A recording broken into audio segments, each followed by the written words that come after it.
One fateful day, I stumbled upon a folder tucked away in my husband's room, housing completed divorce papers alongside a marriage license.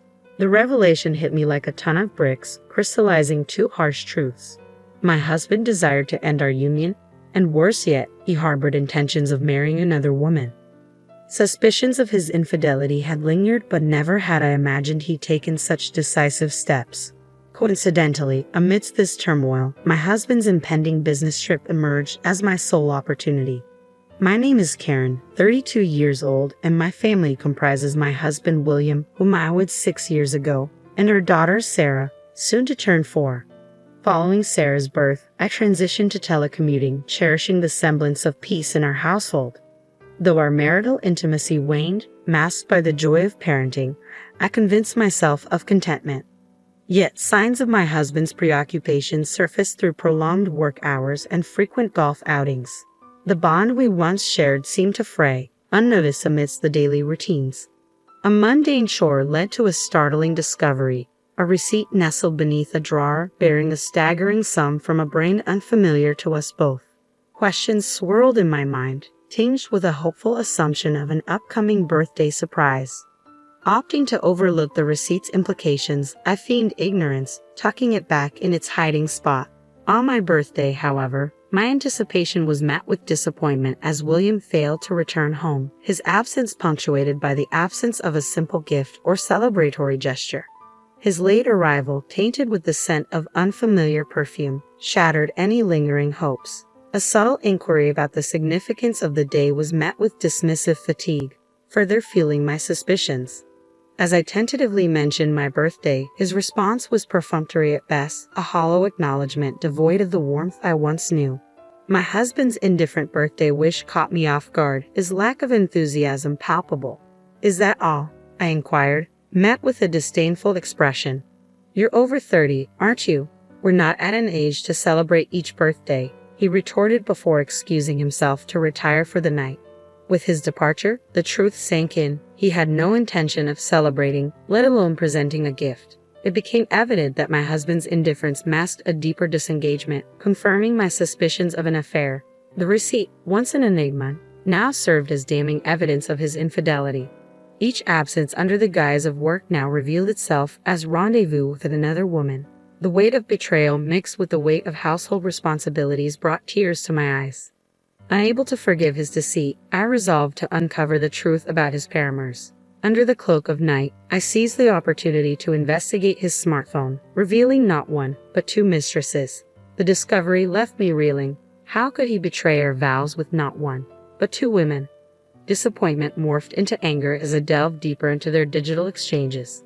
The first mistress, Mary, seemed to be a colleague in her early 20s, with my husband assuming a mentorship role at their workplace.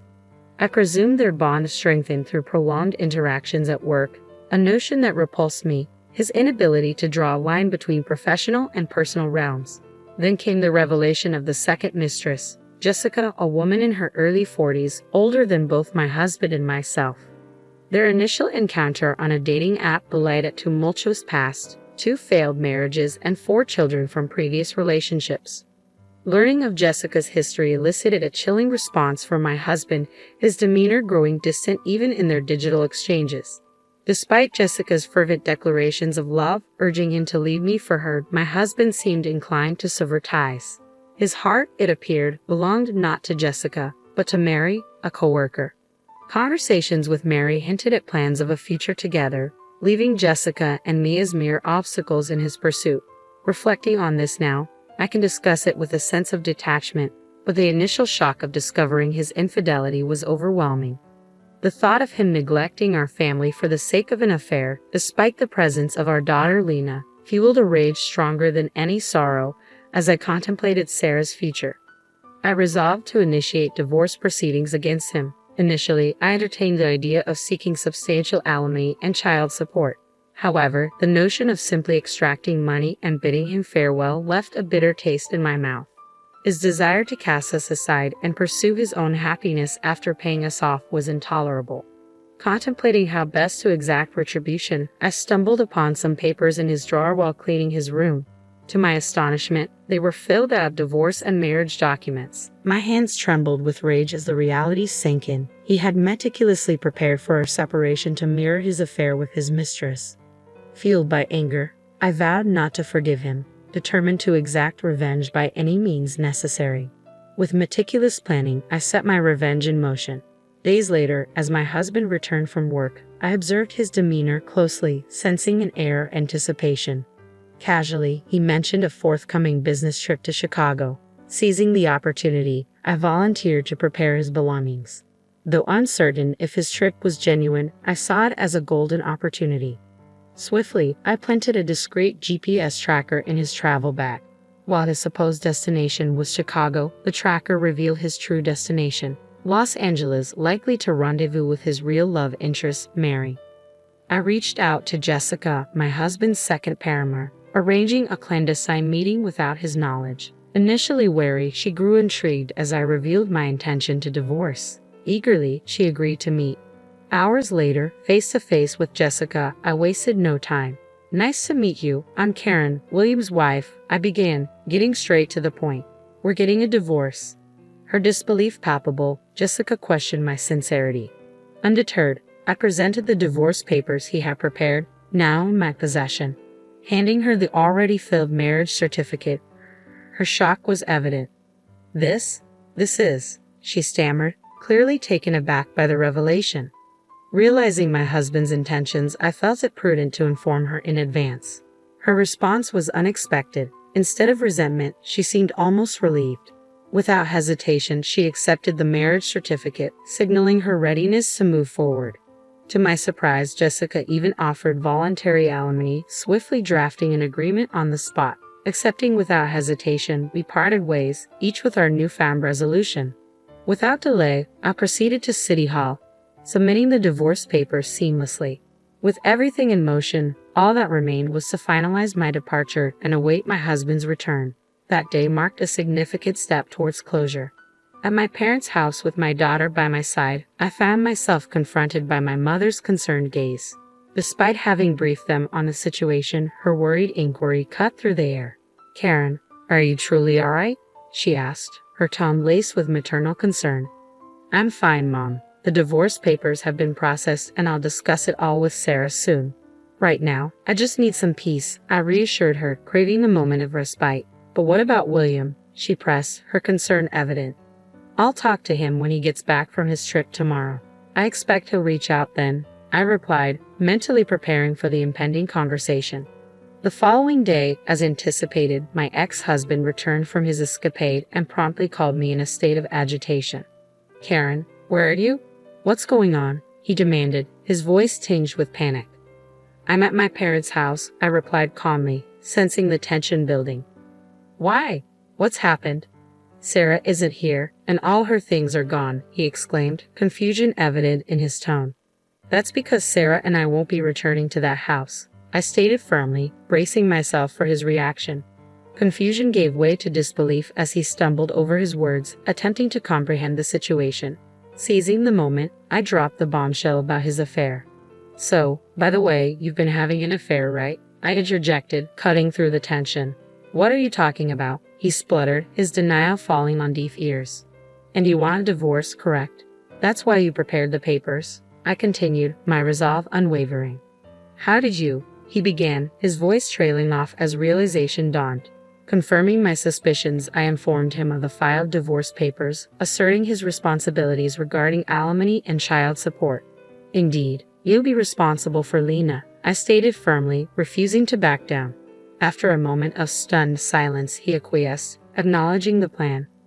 "Of course, that's the arrangement," he conceded, resigned to the consequences of his actions. "I'm willing to fulfill my obligations," he declared, a hint of relief in his tone. "As long as you fulfill your responsibilities regarding alimony and child support, we won't have any issues," I affirmed, maintaining a pragmatic stance. "Absolutely," he concurred, expressing gratitude for my understanding. Despite his multiple affairs, he seemed intent on a smooth separation, but his attempt to end our relationship cleanly without acknowledging his wrongdoing only added to my frustration. Shouldn't an apology precede such efforts? Frustrated by his lack of remorse, I resolved to confront him with the truth. By the way, I've already sent the marriage registration to your new wife, I revealed, savoring the moment. You know, Jessica, the one who's infatuated with you. She was one of your affairs, wasn't she? His voice trembled with disbelief. Karen, you can't be serious. Tell me this is a joke, he pleaded, desperation evident even over the phone. Suppressing the chuckle, I held my ground. Why would I lie about that? While you were gallivanting in Chicago with Mary, I made sure Jessica received it. I stated matter-of-factly. Wait, Jessica. But I wanted to marry Mary, he protested, confusion lacing his words. Why don't you contact her? I handed the marriage registration to Jessica a few days ago, so she might have already filed it, I suggested calmly. No way, that's impossible. Wait please, I never intended to marry Jessica. His voice cracked with tears. Karen, please help me. I'd rather not divorce you than marry Jessica. I scoffed at his sudden plea for assistance. What are you saying now? Jessica's like a half-stalker. No matter what I say, she won't leave me alone. She's so persistent, he lamented. That's what happens when you meet people on dating apps. You reap what you sow, I retorted, my tone tinged with bitterness. Okay, I got it. I'll remarry you, Karen. So please help me, he pleaded desperately. What about Mary? I thought she was the one you wanted, I questioned, skepticism coloring my words. I'll break up with Mary. I realize that you're the one for me. I won't look at other women. So please help me, he implored, his desperation palpable. No, I responded firmly. Why should I have to help a piece of trash like you, who cheated while we have a daughter? Do you even understand your position? You were involved with other women, and despite having a family, you think you can get off with just paying alimony and child support. Are you that naive? Byron, please forgive me, he begged, his voice strained. Don't call me by my name so casually. I will never associate with you again, and I will never forgive you. I won't let Lena meet you, and if you show up in front of us, I won't hold back. Never interfere with me and Lena's life again, I declared firmly, ending the call. Despite his incessant attempts to contact me, I refused to pick up. Later, during our divorce negotiations, it was decided that he would pay a substantial amount of alimony and child support for our daughter. Additionally, I ensured to claim appropriate alimony from his two affairs as well. Let him feel the full consequences of his actions, I thought bitterly, never imagining he would stoop so low as to pursue married women. After divorcing my ex-husband, I heard that Jessica made a bold move by moving into the house we once shared. This blindly in love woman, armed with luggage, wasted no time in making herself at home. Why are you here? He stammered, clearly taken aback by her sudden appearance. Because we're finally husband and wife, aren't we? We can finally live together, she declared confidently. No, you've got it all wrong. I had no intention of marrying you, he protested, but Jessica remained undeterred. There's no need to be shy, sweetie. I received the marriage license from your ex-wife, and I've already submitted it, she replied casually. Okay, but that was Karen's doing, he explained, trying to clarify the situation. Don't worry about the details, okay? As long as I can be with you in any shape or form, I'm happy, Jessica reassured him, much to his dismay. His ordeal didn't end there. Not long after Jessica moved in, Mary, the other woman he was having an affair with, barged into the house. What followed was a tense confrontation between Jessica and Mary, who instantly realized the situation. Who are you? Why are you in his house? Jessica demanded, her voice laced with anger.